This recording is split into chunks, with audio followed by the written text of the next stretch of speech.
Welcome back to the LackLuster channel. In September of 2023, Trey and his 14-year-old daughter went to the Canada County Sheriff's Office to pick up a records request. While waiting for the people that were there prior to his arrival, several deputies entered the lobby to execute an arrest warrant and take the woman that was in line before him into custody. I realized they were stalling the lady for some reason. And finally, these deputies started pouring in.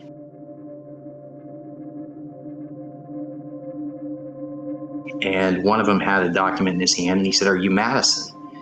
And the girl turns around, she says, "I'm Madison." And he says, "Well, we've got a warrant for your arrest."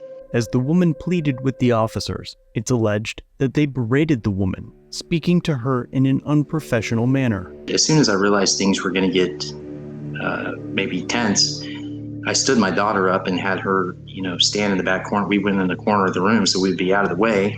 She started protesting her innocence, saying how she had done everything right and she didn't have a warrant for, something's wrong. The way that the deputies were degrading the arrestee and needlessly escalating an already terrible situation infuriated Trey, so he asked the deputy to, quote, "be nice."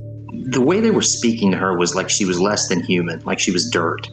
And it really started to irritate me. It burned me up.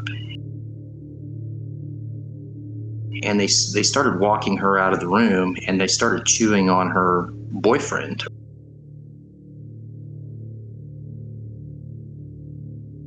I just said, kind of gently to the deputy closest to me, I said, "be nice." While there is no audio from the CCTV footage, it is easy to see that that is what was said. The deputy responded by telling Trey that if he spoke again, he would be arrested, to which it appears that Trey replied with, "You can't arrest me for speech.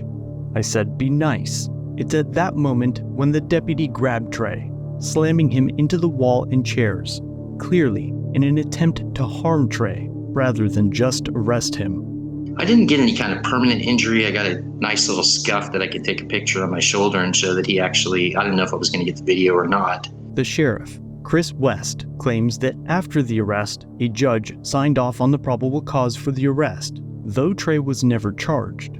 Sheriff Chris West granted a rare interview to Fox 25 to respond to Bishop's claims and said a judge signed off on the arrest. But he still spent that night in jail, where he was forced to sleep on the floor. They strip you down and they make you squat and they look in your rectum and it's just a really humiliating experience.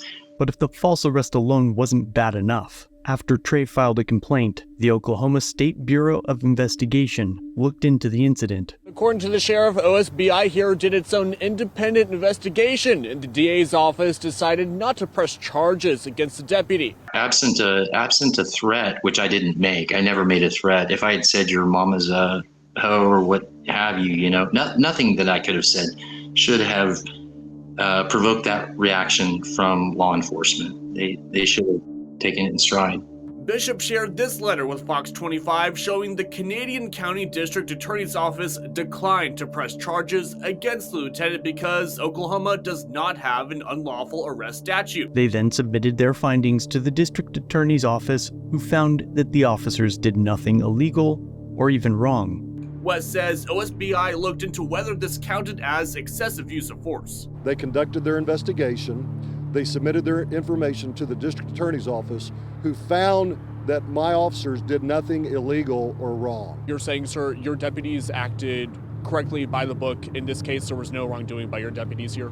Well, that's not what I'm saying. That's what the district attorney said. And that right there is the answer of a coward. If you've spent any time near a courtroom, you know just how much weight the sheriff has with the DA and judges. Sheriff West says that it remains to be seen if the district attorney will press charges against Trey over the incident, but for what is anyone's guess. They won't charge me because if they charge me, they're going to have to show the probable cause affidavit. And from what I've heard, another deputy actually read the probable cause affidavit in front of me. He wouldn't let me look at it, but he read it. And he said, "That's not the story you're telling. It's different." So they don't want this to be shown. This video clearly demonstrates that not only did the deputy violate Trey's First Amendment rights, he also committed battery, assault, unlawful detainment, and excessive force. And now, the sheriff is running defense for the inexcusable behavior of a man who, let's be clear, thought that his authority would allow him to beat and arrest a man for saying, "be nice." And the OBI, DA, and sheriff's inaction to address the matter appropriately only reinforces the deputy's misguided beliefs. But not just that deputy. Also, all the other good deputies that happened to step in and stop the unlawful arrest. Oh wait, that didn't happen again? It's difficult to know when to stand up, but sometimes especially when you absolutely know that you're right, there's that tree of liberty being watered kind of thing. Law enforcement have to earn our respect by being accountable when they do things wrong, and they have to accept accountability. According to West, there's more to this than meets the eye, and the issue here was Bishop ignoring lawful orders from deputies leading up to his arrest, which members of the public have to follow. In the state of Oklahoma, anytime a law enforcement officer gives you a verbal command, whether it's to leave, get in your car, or even come help me make an arrest with somebody, I need your help. If you don't follow those orders, you could be arrested for all of that. Bishop disputes West's response, saying deputies can't tell him not to speak. He wants the deputy who arrested him to face charges and a culture change at the CCSO. No reason that any person that has that little self-control should be in a position of law enforcement. They shouldn't be carrying a gun. They shouldn't have the power of arrest over people. Trey Bishop, though, tells us he's not done yet and wants justice. The sheriff is up for election in November here. He was at the January 6th deal, so he's already facing some trouble.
Well, let me know what you think of this interaction in the comments down below. Trey will be filing a lawsuit, and when he does, I'll be sure to keep you updated. Until then, check out one of my other videos linked on screen.